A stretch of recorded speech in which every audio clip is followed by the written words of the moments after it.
In this session, we'll be looking at building artifacts from user research.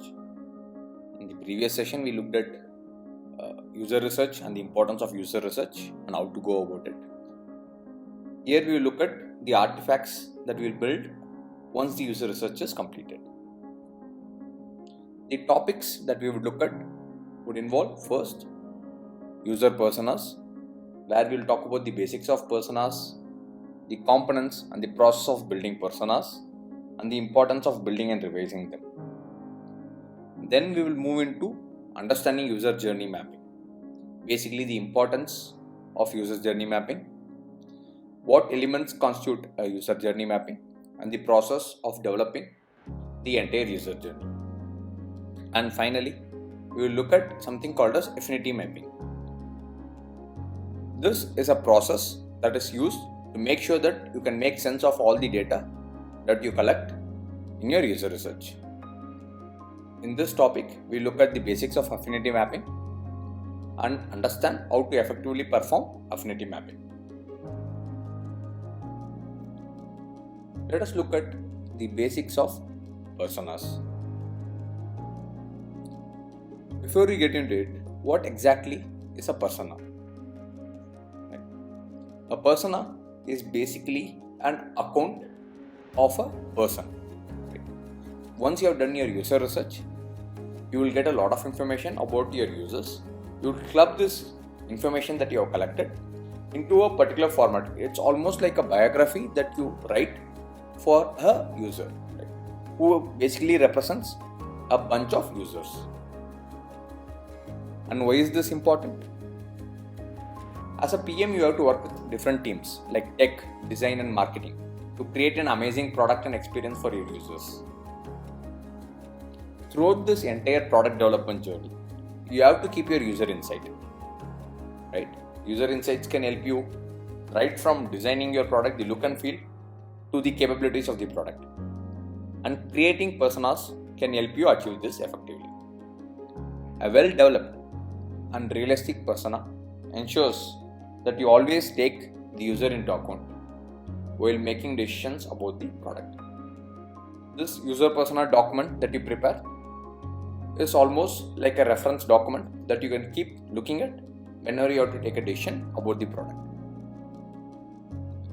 Personas are useful in the following ways.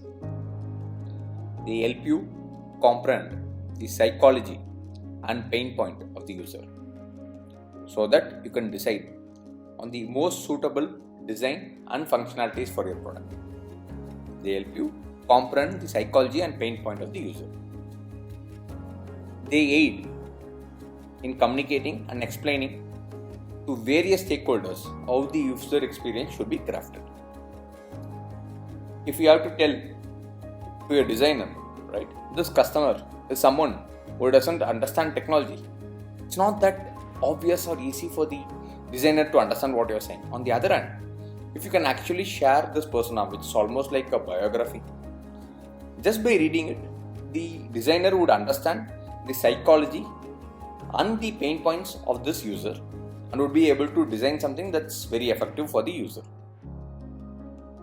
Personas help you keep focused on your target users so that you don't lose track of whom the product is being developed for. Many times during a product development process, you may, let us say you don't have a persona documented, you may have a person in your mind. For example, let us say I am trying to build a product called cab booking, basically your Ola or Uber, for youngsters who are tech savvy. If I don't really understand this is the persona that I am building for, I may end up adding features that make no sense for my target users. So persona helps you be focused on your target users. And finally, a persona helps you identify which users are more valuable than others.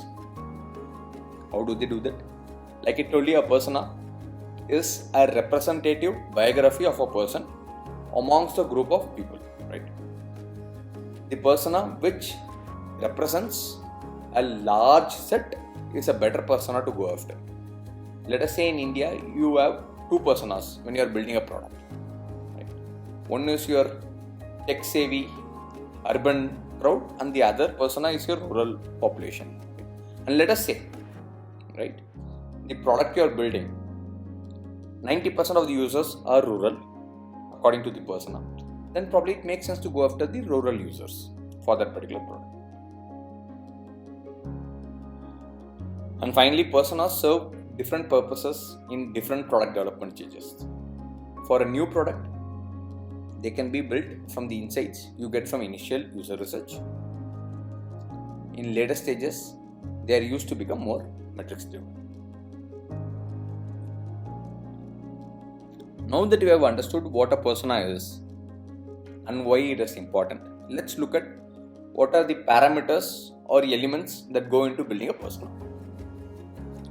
Like I said, a persona is an hypothetical personality you create to represent a particular user segment that uses your product. As such, it must comprise of all aspects that you would find in your average user. It's almost like a biography, remember?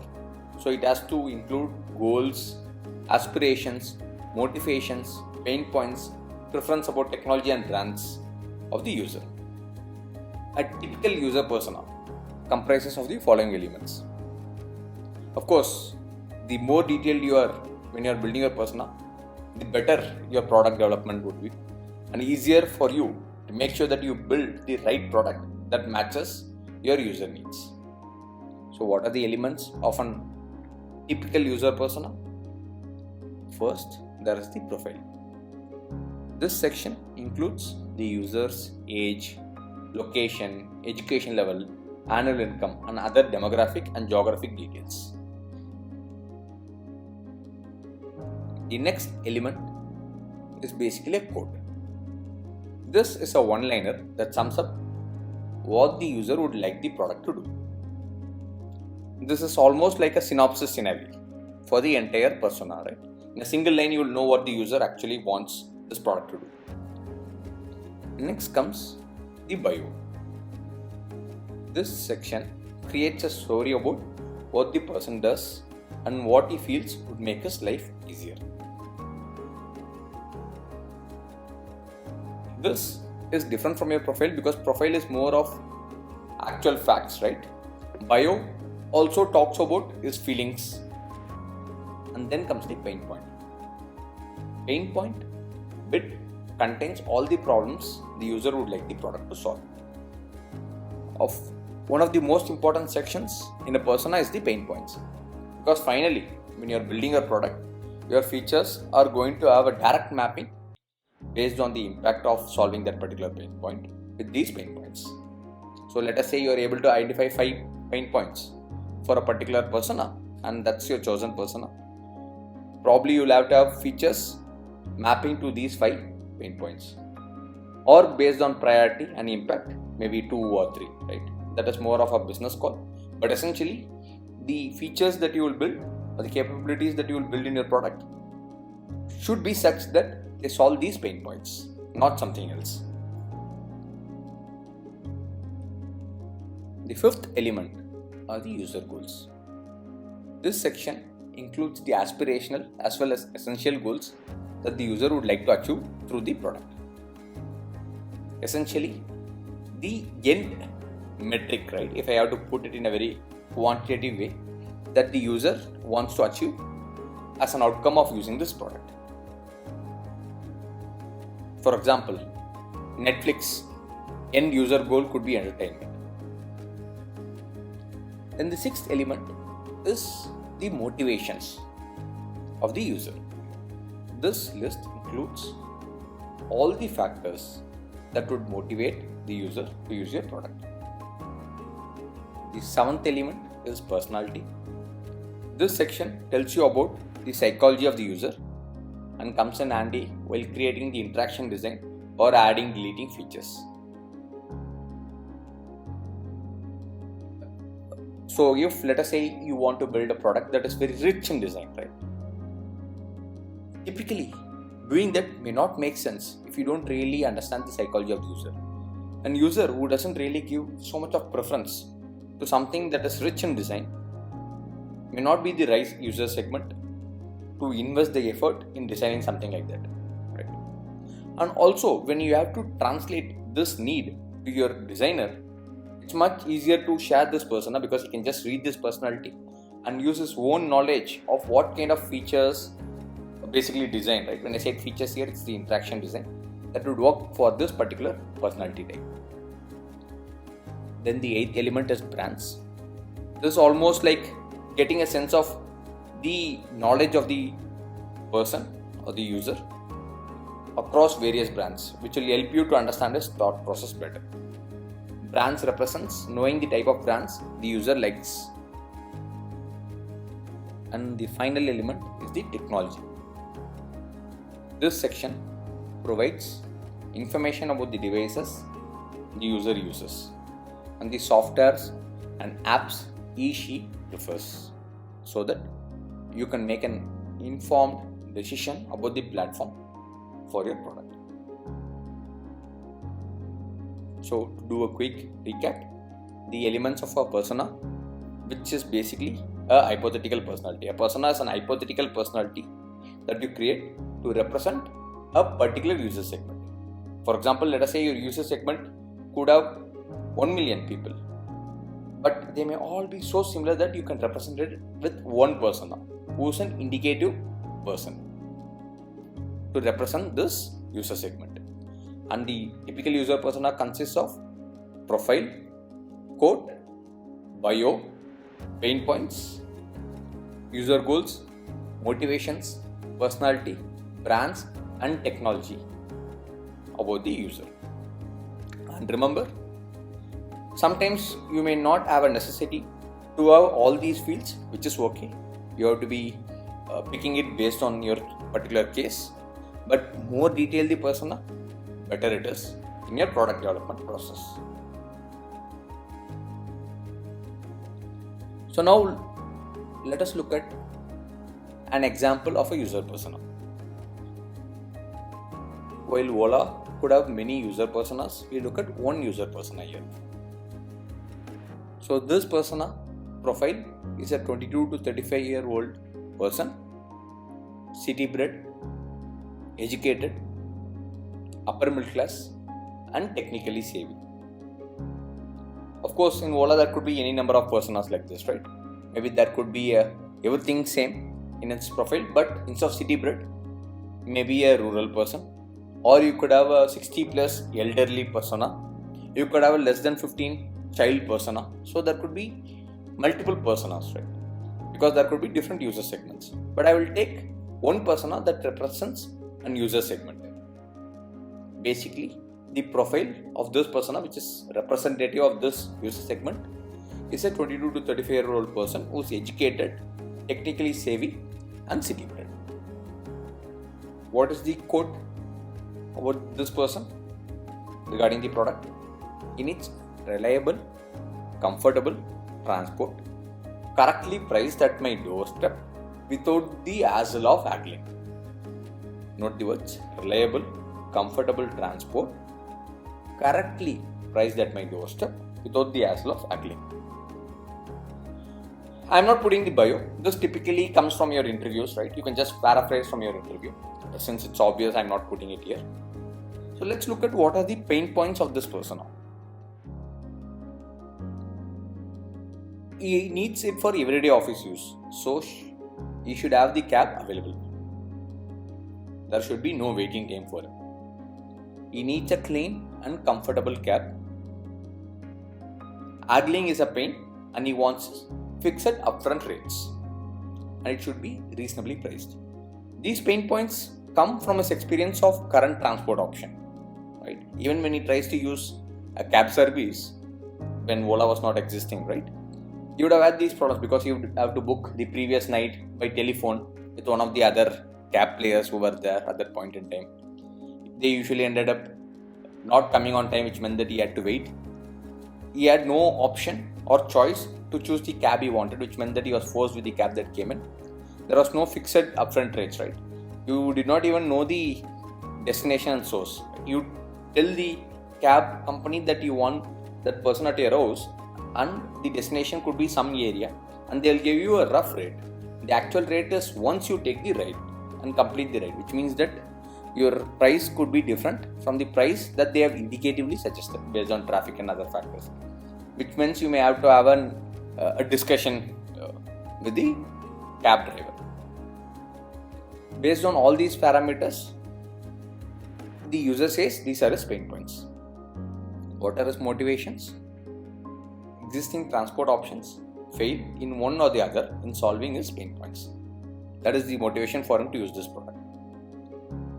What is the psychology of this person? He does not like last minute surprises, needs international standard at local rates, is impatient, has poor opinion of drivers, is very finicky, and has limited loyalty.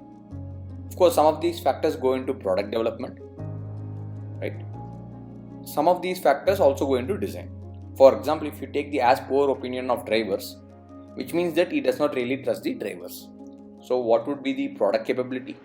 The product capability would be a rating for the driver, which is available to this person before the cab arrives at this place. And in terms of design, this rating is available in such a way that he can compare two partners, right? For example, he understands that a 4.5 rating out of 5 partner is a very good partner. On the other hand, if he gets maybe a 3 rating partner out of 5, he knows he's a bad partner, which is also a design, right? Maybe if I had put it on a scale of 10, it would have been very difficult to gauge a partner for the customer or user here. So the design as well as the capability itself, right, the product feature itself, is an outcome of the psychology.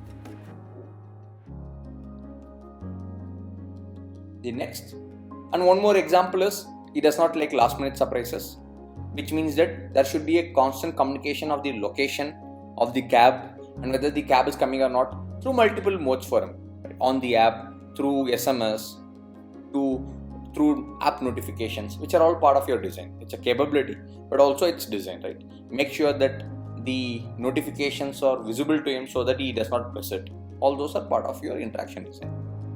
And finally, the technology part, which is basically he uses the latest Android phone with good 4G connection, which means that as a company, you don't have to invest in building an iOS capability simply because that's not what your persona basically uses. Maybe if this was in a different market, this technology factor could have been different. Alright. This is a rough user persona. Of course, the idea here is to just give you a glimpse of what an user persona looks like.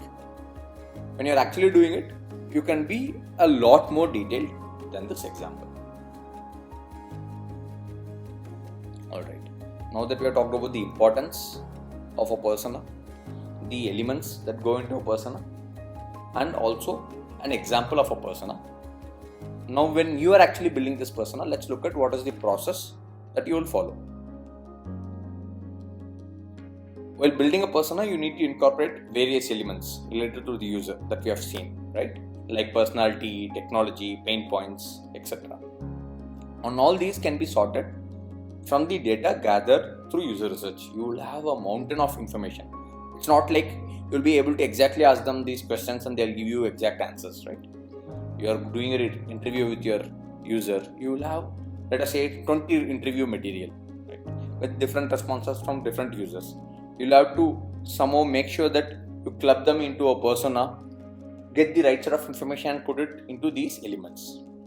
Let's look at how this process is done, the persona building process.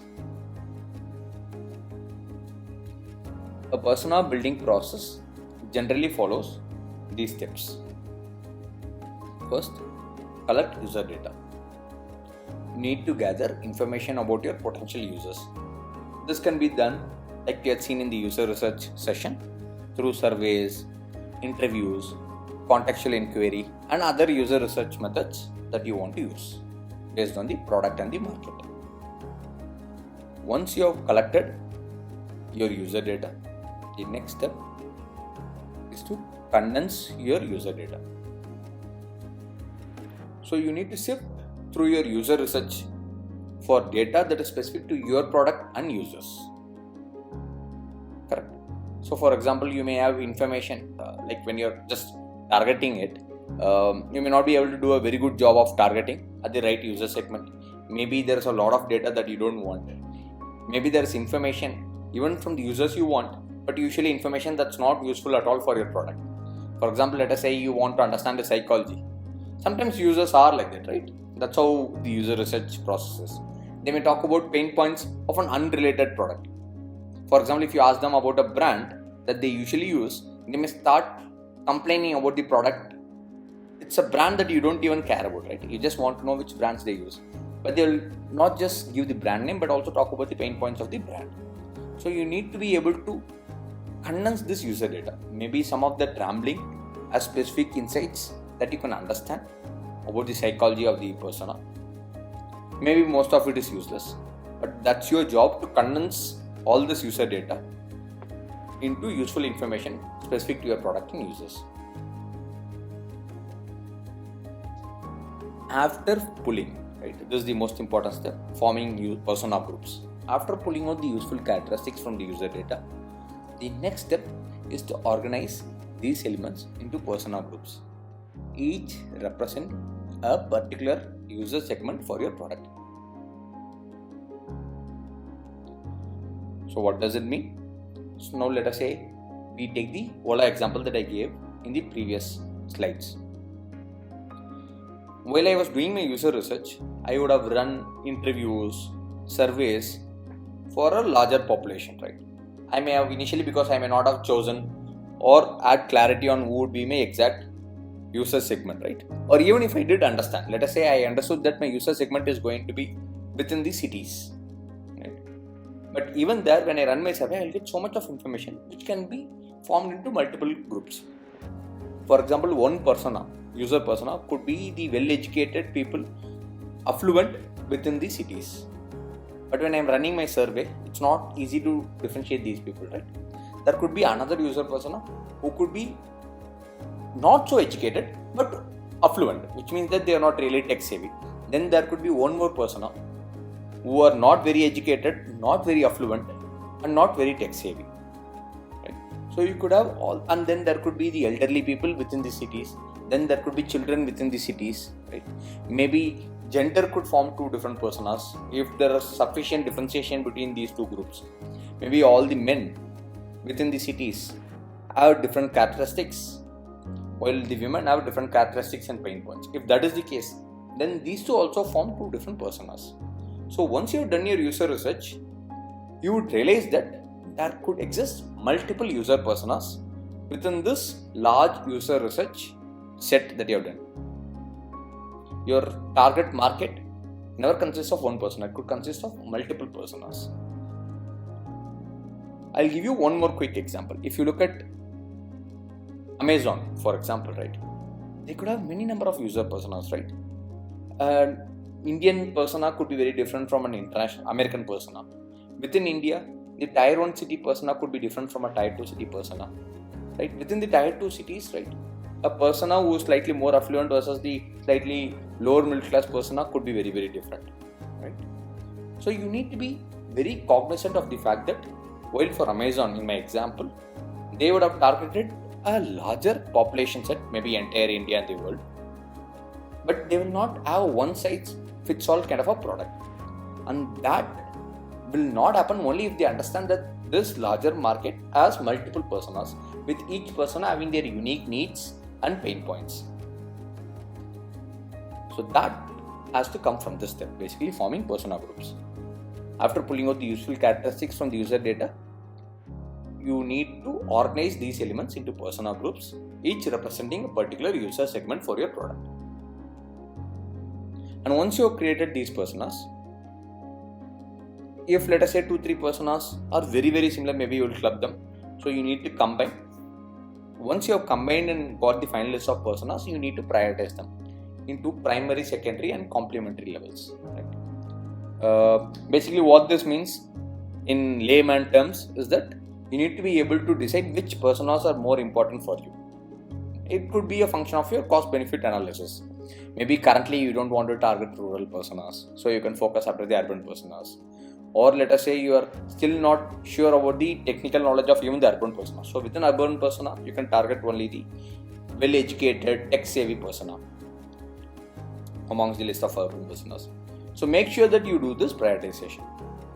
And the final step is to make them realistic.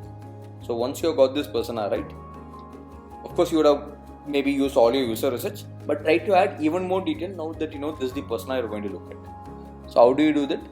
This is where you try to give this persona a name and a photo to humanize it further. This is not the most important step, but it typically helps a product manager to humanize it. Otherwise, you look at it as a collection of data points, right?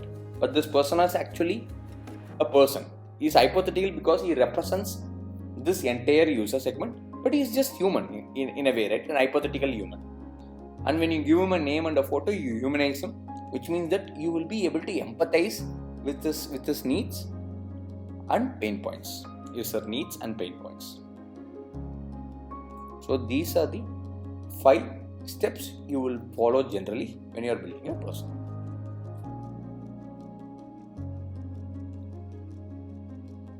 This is just a collection of questions that you can ask quickly about the product and about the user, right?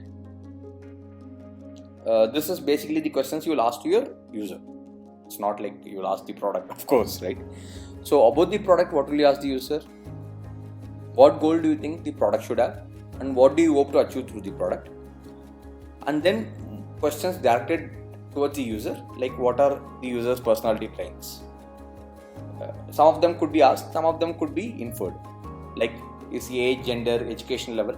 Of course, age and gender you can just you don't have to ask, right? You will know.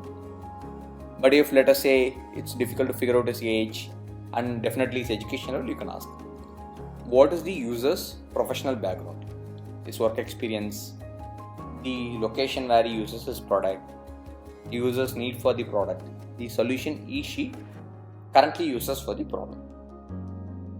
What are the user's technical interests, devices and apps used, the amount of time spent on the web. What are the user's motivations, the user's needs, the kind of solution she is looking for. This is just indicative questions, right? These are not the exact questions that you should ask. Your goal is to get all those elements that we have discussed. And since you cannot directly ask, what is your motivation, which probably is very difficult for the user to articulate, you need to figure out different questions that you can ask to make sure that you collect sufficient information from which you get the insights to fill up this persona document, right, with those elements. That would be your final goal. These are some indicative questions. When you're actually doing your user research, you can ask a lot more questions to get the right insights about the user that you can put in as user persona. And the final step involves the process of revising a persona. Creating personas for each user segment could easily lead to 10 to 12 personas. But it would be difficult to keep track of so many, obviously, right? It would also be a strenuous task to take all of them into account while refining and iterating upon your product. Further, once you have created your user persona for your product, the process does not end there. Throughout the product's lifecycle, the user's circumstances and characteristics may change due to innovation and competition, and you need to keep up with these changes. For example, there is a new technology that may be available, right? And people would have already probably used it, and that would influence their usage with your product. For example, let us say some of the earlier technologies did not allow the user to watch proper videos. So the Netflix of the 2000 earlier than 2010 would be very different with the Netflix that's post 2010. It could be the same user. It's just that because the technology has changed and he is now used to better video technology through other products, you will expect the same from his product also, from Netflix also, which means that Netflix has to update the user's persona, which talks about his pain points, needs and all that. You can do this by revising and updating your personas as and when required. Right. Let's see how both of these issues can be handled successfully.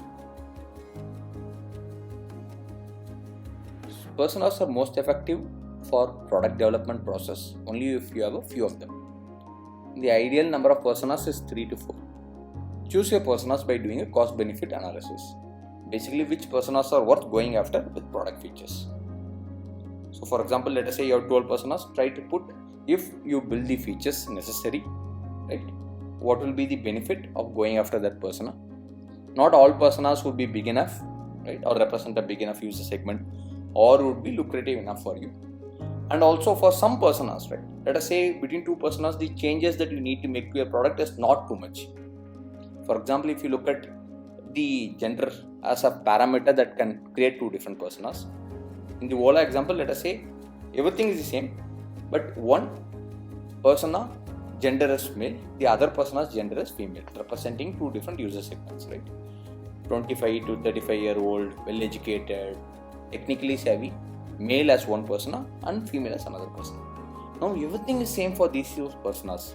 What will be slightly different?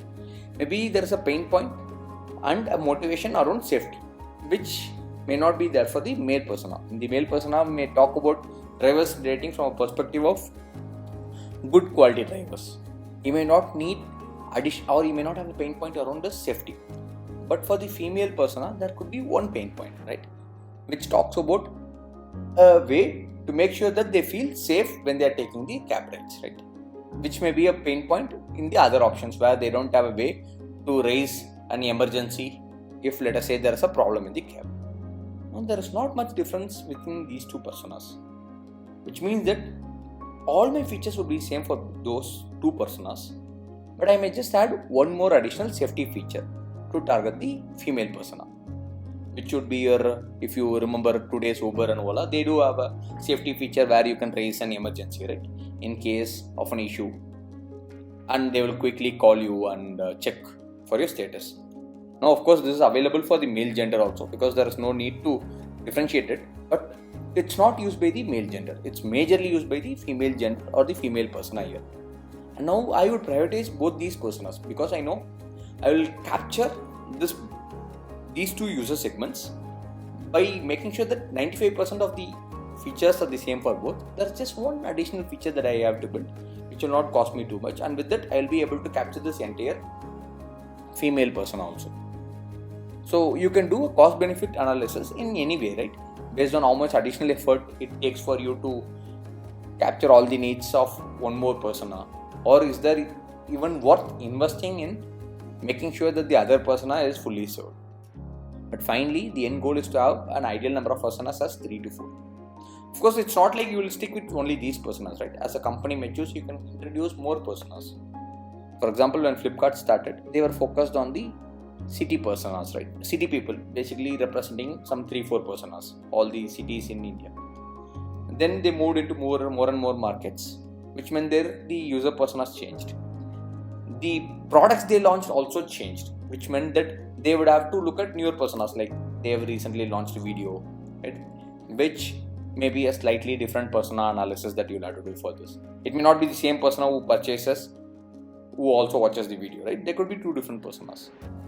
So the number of personas is not going to be fixed. A persona itself could be revised, or a new set of personas could be added as the company's business expands. Now let me give you an example where a persona is revised, which basically means everything about the persona remains the same, some parameters changes. Let us take, instead of the Ola example, right, there is a persona representing an USA person for Uber, and when Uber comes to India, they want to revise it to Uber India. This example illustrates how personas can be revised to accommodate changes in the user segment. In the example, the following changes were made in the revised persona: user goals, pain points, and technology. The user goals, what changes? Through the comparison of the user goals of both the personas, cheaper cabs and cash payments were introduced in India. I gave you the example of Ola, right?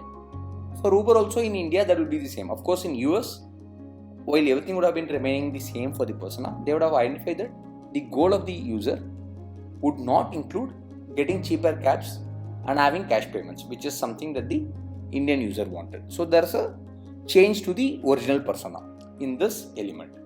Then the second element that goes through a change or revision is the pain points.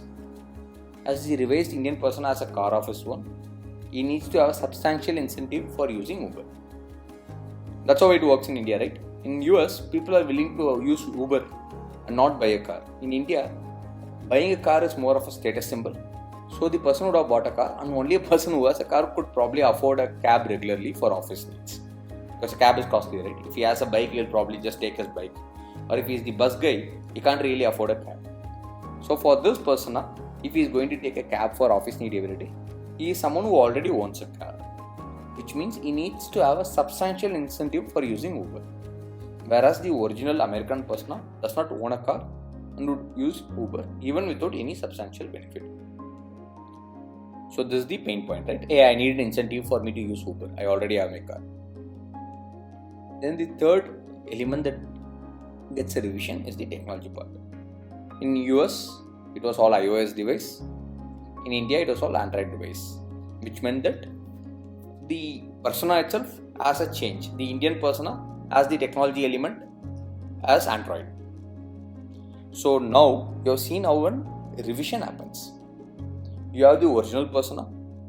Then once you have done your research, you understand that 90% of the original persona is the same for India also. In this case, as they expanded the market for their company in Uber. But some elements change. So you change those elements alone. So to repeat, in the persona building process, make sure that even if you get some 12 personas, which is possible, try to make sure that you work with only a few of them, ideally 3 or 4. Of course, when you get a lot of personas, first see whether all of them could be combined into a fewer number of personas. Sometimes you may create n number of personas, even for very minor differences. Make sure that it's not so. But if you feel that creating a different persona is justified, create as many personas as you can. And out of these list of personas, choose the top 3 or 4 based on your cost benefit analysis. And as your business matures and your product matures, 2 things can happen. What are those 2 things? 1, newer user personas could be generated. Like for example, when the company enters into a newer market or a newer product, which may justify the creation of newer personas which were not looked at earlier, or choosing one more persona which earlier you decided not to go after for various reasons. Or it could include just revising the existing persona. In this Uber example, the revision happened because there was not much change. When the market changed, only some elements needed change. Sometimes the market, your product, nothing changes, right? But you may have to revise your persona because the user himself would have changed. Maybe his needs, his motivations has changed because of environmental factors. So 3 years later, let us say once a company has started, they can't really believe their user personas is the same. The world has evolved. So probably the user personas would be revised.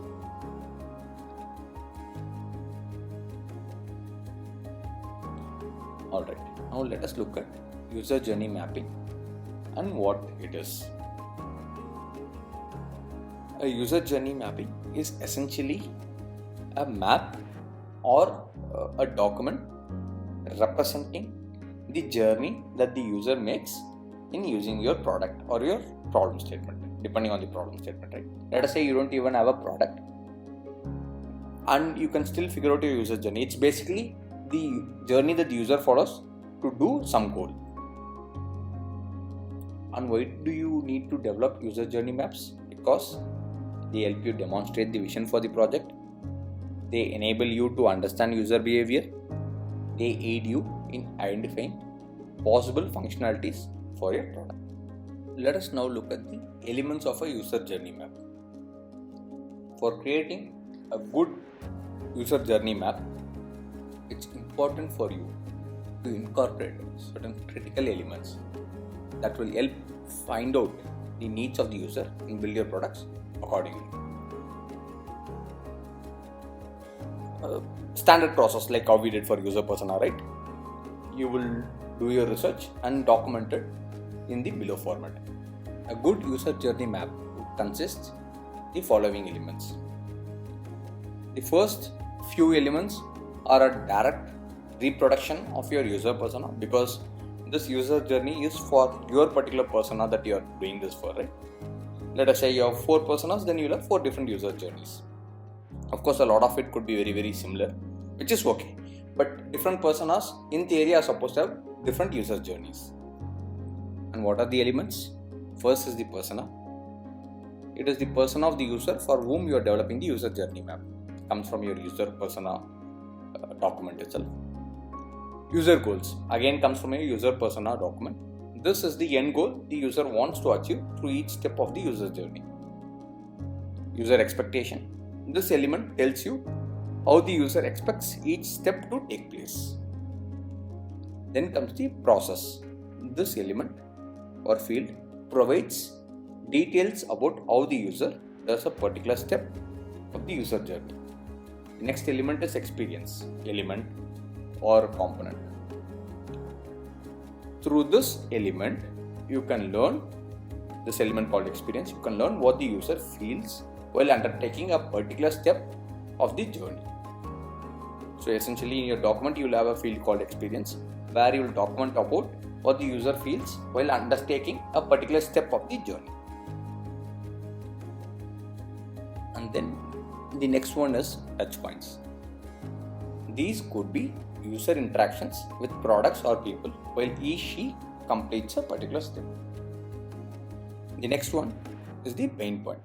This element lists down the pain points faced by the user while undergoing a particular step of the user journey. While the pain point in the user persona is a collection of all his pain points, right?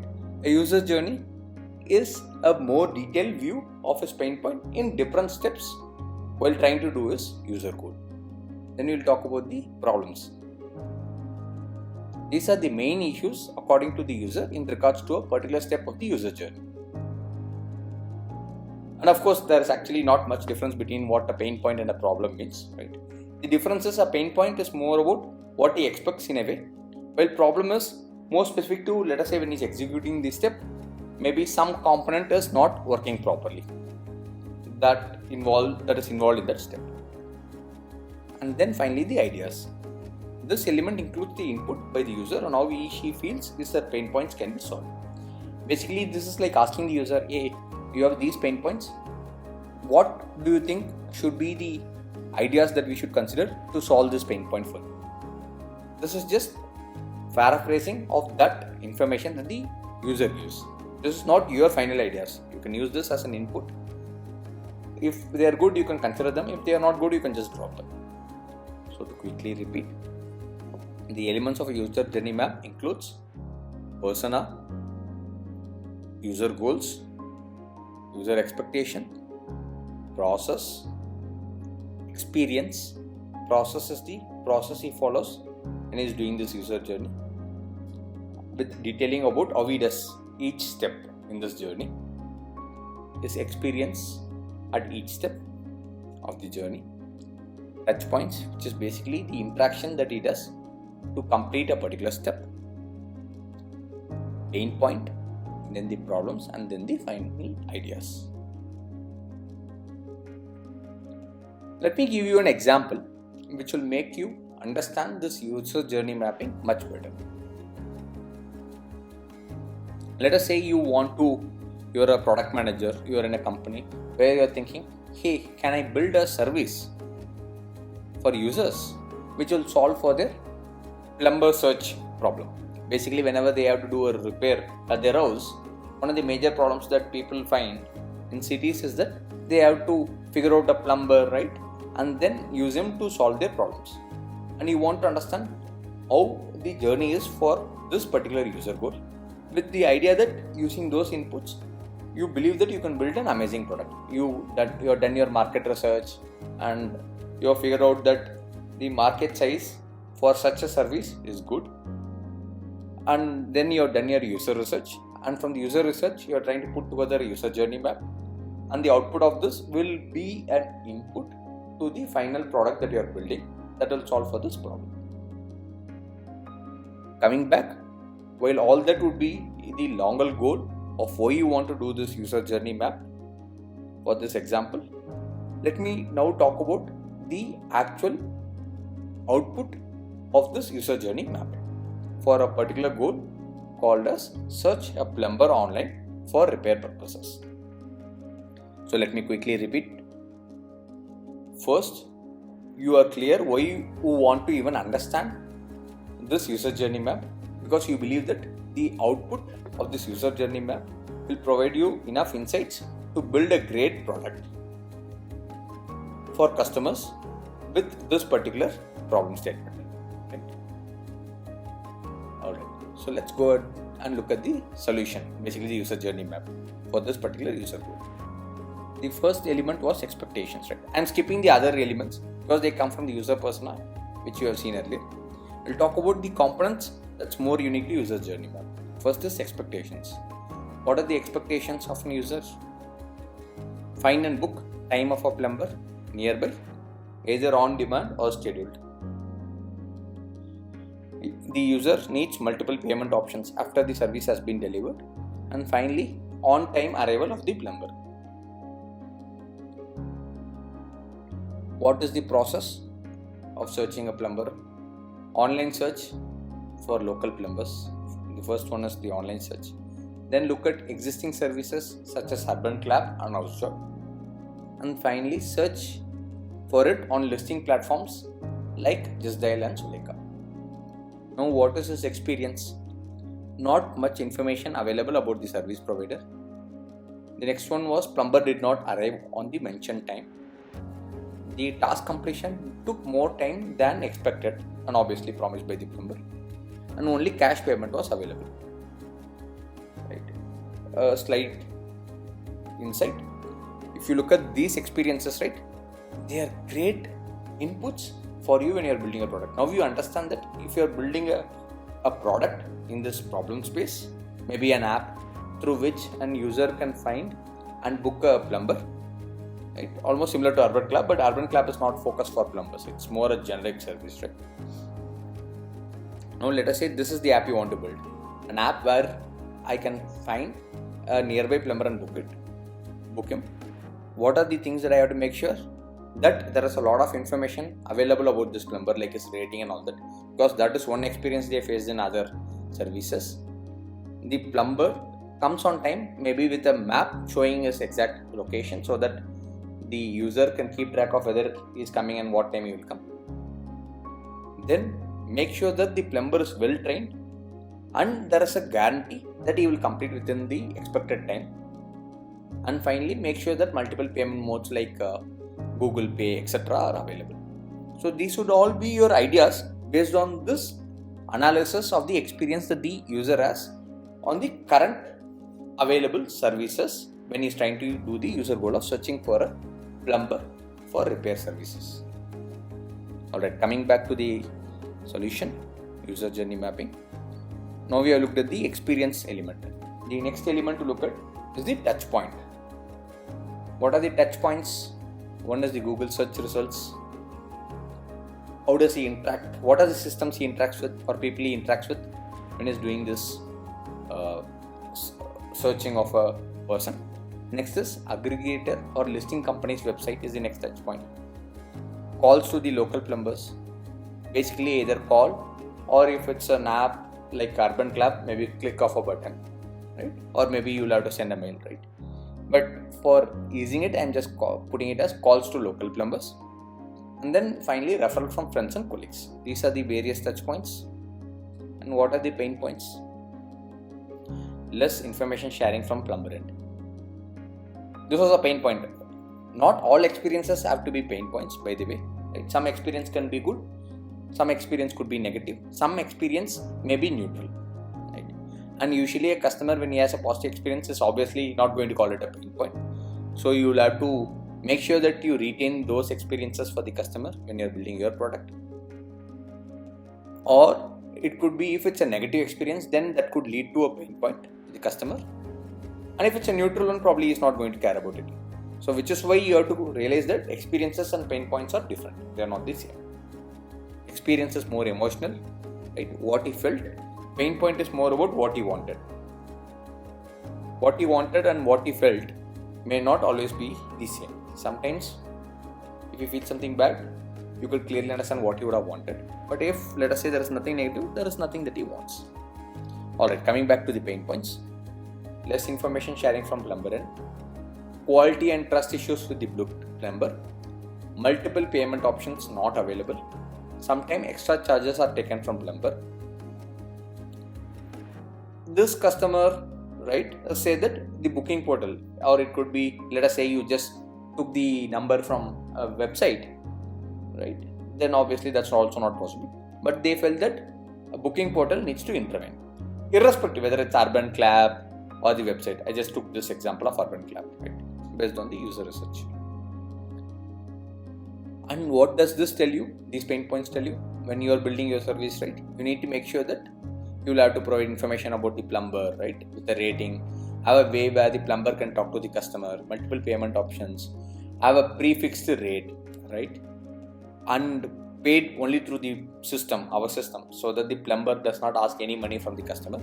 And finally, if an issue is raised by the customer, like how it happens in, like Swiggy, right, if let us say you raise a complaint about the delivery person, maybe the amount is refunded to you, so you could have some way of intervening if there is an issue with the person, with the plumber, for the customer.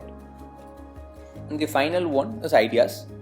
There are some ideas that have been put here, but of course this is going to come from the customer, so your goal is to just paraphrase whatever ideas the customers are giving in this part of the document, while you use all these inputs to finally come up with your own ideas.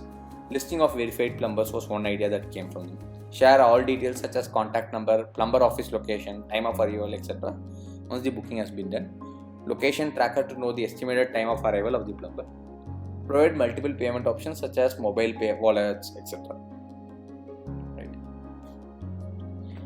And this user journey mapping doesn't always have to be done only for new products, meaning it's not like you will do the user journey mapping for a user who is using some product and use that as an input for your own product.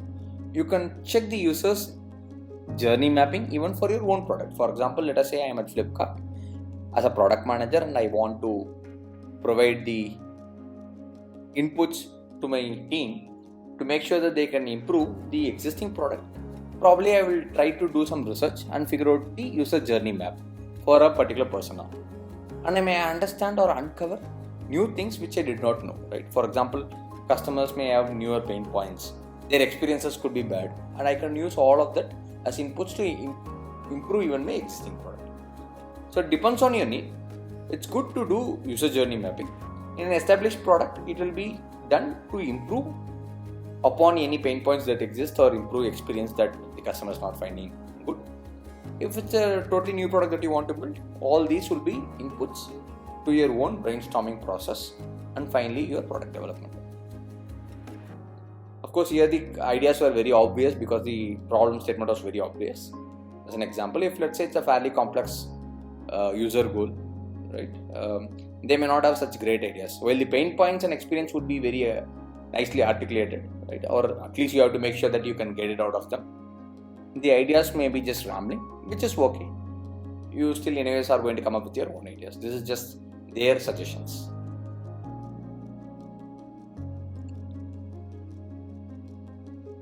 Now let's look at something called as affinity mapping. Affinity mapping is more like a research process.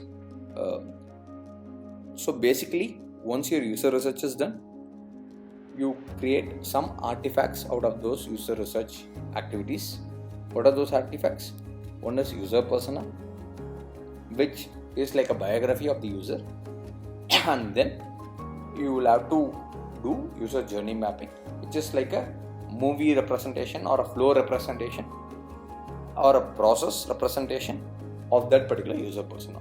When you look at the user persona and the user journey map, you will get sufficient inputs for building your product and for your team to design, interaction design, whatever else is needed for the business also to plan accordingly. Okay, what is affinity mapping? Affinity mapping is basically when you are doing the user research process or while you are conducting user interviews or any other such method, you get a lot of information and trying to make sense of the data collected is a little difficult, right? we talked about how you'll have to group all the data into your user personas and all that. But there are so many data points. How do you even club them? Right? It's a slightly more difficult process. So this is one way of visually trying to club them together, which a product manager does with this team. Right? During brainstorming, he tries to put sticky notes in this process, and then they'll be able to group them. So what does affinity mapping help you with? It helps you analyze findings from the field study. It's your research. It allows you to identify and group user needs, establish consensus among the team on how information should be structured. On the right side, I have just put a sample image. Right? You can call them as groups. Right? For example, you can either group them by user personas, right, or user needs, right, or some collections. For example, you can say that safety and security as one need for the cab example, right? Easy and cheap transport for the other, right? Another group could be high quality cabs. Let us say you have these three, and you have so much of information pieces. See whether you can group into these three buckets. If these three buckets are not representative enough to group all the information that's available, maybe you'll create different groups. But essentially, this is your visual mapping of all the information available, which we have done. I'm sure you would have done, right, for your studying. Right? For example, you will have a topic, and you will try to group all the information you will read across multiple sources under this topic as sticky notes. Then you will take the second topic, and of all the information that you have read across different sources, you will put it as sticky notes for the second topic. Otherwise, you will not be able to make sense of all the information in your head, right? Because you will read from one source, you will read some 10 things, and another source, you will read some 20 things. They may not all belong to a set of topics in an order, right? Some material that you read may not have any information about a topic. Something else may have information about a few topics. And you will use this mapping to kind of put all your data in a more visually understandable way. That is affinity mapping. It's a process which you can choose to follow. It's something that a lot of product managers do when they are brainstorming, right, with all the information, because it's much easier to do it this way than different people reading and just talking about what is the process that they should follow. Let me quickly walk you through the steps involved in conducting this affinity mapping. First step is write the data points gathered during research on sticky notes. Obviously, you have to be very concise and just the headlines. You can't put all your information. Start placing the sticky notes on a wall or a whiteboard. Group these sticky notes with data points that have a similar theme. All the data points that are very similar in their theme, you can group them. After all the notes have been placed, you can see the different categories formed by the data points. So ideally, it's like what you will do is you will start with a blank screen, right, or a board, and then initially, let us say you will get the first sticky note. Just start somewhere, put it on the board. Then let us say if you get a new, take the next sticky note. If it's similar to the first sticky note in theme, put it below the first sticky note. Let us say it's of a totally different theme. Create a separate column and put it there, and so on and so forth. By the end of it, you will have n number of columns, and under each column, you will have a group of sticky notes belonging to a common theme. So each column will represent one theme, and within that particular column, all the sticky notes will belong to that particular theme. Alright. Of course, what we have learned today is a slightly heavy topic, and it's not so easy to make sense of all of it with a single session.